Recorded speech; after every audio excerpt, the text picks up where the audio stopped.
Ako'y naniniwala na ang pahayag ni Vice Presidente Inday ay magpapalakas ng kanilang loob. Naniniwala ako na ngayon may tumindig na leader. Ayokong gamitin yung oposisyon kasi ibang klase yung opposition, hindi mo maintindihan kung sino. Anti-Marcos Bloc, no? Na ngayon may muka ang anti-Marcos Bloc at ang muka ay Vice Presidente. Kung ikaw ay may gustong sabihin, kung ikaw ay may alam sa mga nangyari dito sa flood control project, hindi lang yan. Sa PDIC, sa PhilHealth, lahat. Nandyan si Vice Presidente. So ngayon may muka at may leader. Opo. Ako'y naniniwala na magbabago at mas marami pa ang lalabas na magpahayag ng katiwalian dito sa administrasyong ito. Oo, alam mo, malaking bagay yan sa isang national leader. Siguro sa local, hindi masyado kasi ang inaalam mo yung ano nangyayari sa barangay. Pero ito, yung mga lugar na hindi pinupuntahan niya. So sa kanya, hindi porke malayo ka, ilan lang ang botante dyan, hindi ko na pupuntahan. Iba nga ang molde, iba ang mold ng Inday Sara. Kaya napakahirap sa mga politiko na tatamad-tamad ang maintindihan siya. On the other hand, napakahirap sa isang politiko na masipag at mahal ang kanilang constituent na hindi mo kakargahin si Inday Sara dahil wala namang kayong pinagkaiba. Alam mo, maraming mga pangalan na, kita mo ha, biglang naglabasan na ngayon ang mga pangalan. Sabi ko, ang bilis naman yan. Sa tingin ko, critical ang Luzon. Strategically, in terms of votes, 54% ang Luzon. Kaya mo ba kung Mindanao at Visayas ka? Pwede, pero sisikuhan pa kayo sa Visayas. Central Visayas pwede. So siguro kailangan yung magiging vice presidente niya, kino-complement siya. May bata si Inday, siguro yung vice presidente pwedeng mas may experience sa kanya. May sariling natural group.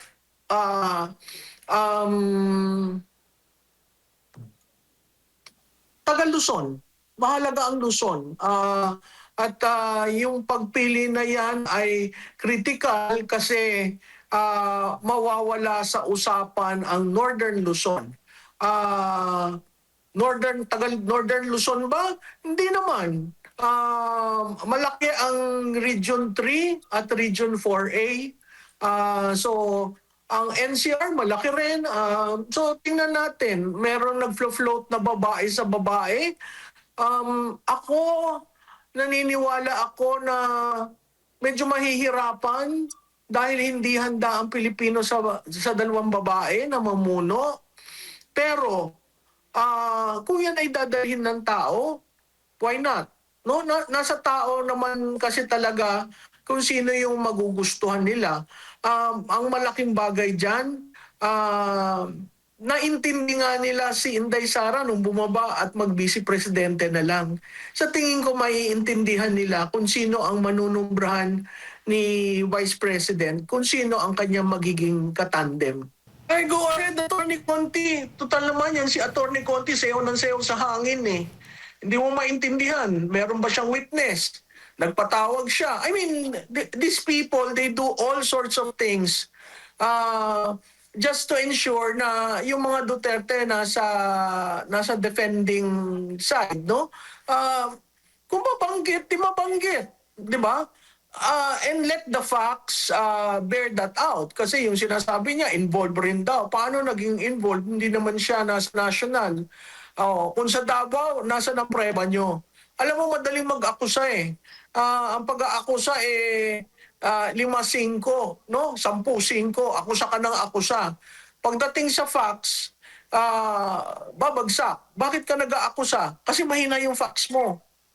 Kasi kung malakas yung facts mo, hindi ka mag-aakusa. Hintayin mo na lang yung hearing to present the facts. So kay Atty. Conti, kung gusto niyong isama, isama niyo na lahat. Very emotional yung sinabi niyang hindi na siya a-attend sa confirmation ng kanyang charges, no? Unang-una doon yung kine-question niya ang jurisdiction. At ang dulo, mahal niya ang Pilipinas. Sa tingin ko napakahalaga yon. Dahil makikita mo na hanggang ngayon, iniisip niya ang bansa. At makikita mo na hanggang ngayon, kung nandun siya dahil sa extrajudicial killing na sinabi rin niya dyan sa sinabi niya na wala siyang ginawang ganon at parte ng programa, makikita mo na ang Duterte gagawin ang kailangan masaayos lang ang bansa. So, yung paglabas niyan, nagulat ako. Nung binasa ko, naging emotional ako. Paulit-ulit kong binasa. Uulitin ko, no, hindi siya ang kandidato ko ng 2016. So, makikita mo na hanggang ngayon, ikaw rendition na. Ang iniisip mo pa rin yung bansa mo. So, malaking bagay yon dahil nasubukan na ng taong bayan si President Rodi ng 6 na taon. Ito pa yung ginante ng isang Marcos.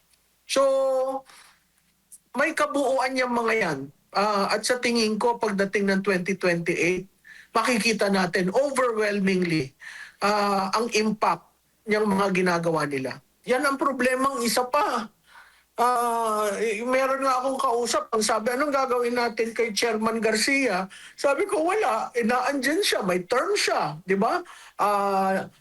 Sa tingin ko, mag-expire yung term niya several days before the election.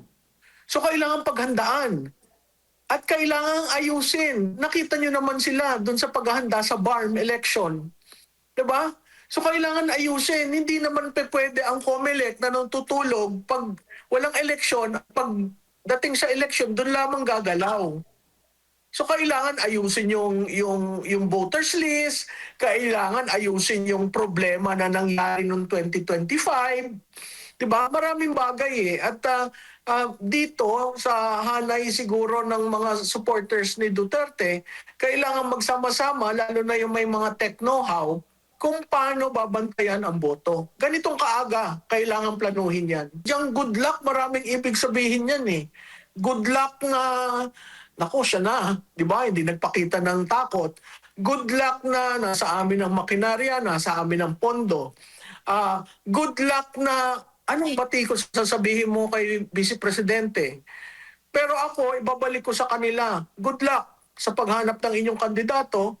Good luck na sana magpakatotoo kayo na hindi kayo maglalagay ng mga surrogate candidates para lamang masagin ang boto ni Inday. Sa mga kasamahan sa Duterte, tayo po ay umupo, mag-usap para walang sapawan at nagkakaintindihan ng bawat role. Meron ho tayong 28 months. Dapat ang deklarasyon December 2026 pero napaaga. Gamitin po natin yung panahon para ayusin ang ating mga grupo. Sa mga politiko, uulitin ko, ang 2028 is an anti-incumbency campaign. Kung ikaw ay incumbent at ikaw ay kumamal ng daming pondo at binulsa mo yan, maasahan ho nyo, sisipain kayo ng botante. Pangatlo, dun sa tunay na nagseserbisyo, tindigan nyo lang ho yung inyong serbisyo. At ang Pilipino naman ho, marunong tumingin sa tunay na serbisyo. At pang-apat, dun sa administrasyon, sana tigilin nyo yung si undersecretary nyo. Siya ang nagkokos ng pagbaba ng Pangulo. Hindi press officer ang bumabatikos politically. Pagsalitain niya yung political advisor nyo o kung sino man yan, humanap kayo ng ibang tao para hindi ang pagsasalita niya tungkol sa impormasyon ukol sa ginagawa ng Pangulo ay lahat ay batikos na lamang para sa Duterte. At panglima, sa media, sana maging fair kayo sa mainstream media kasi yung mga tanong na leaning towards a certain conclusion, napakahirap po niyan kasi pinipinturahan nyo na kaagad ang hindi pa nagaganap.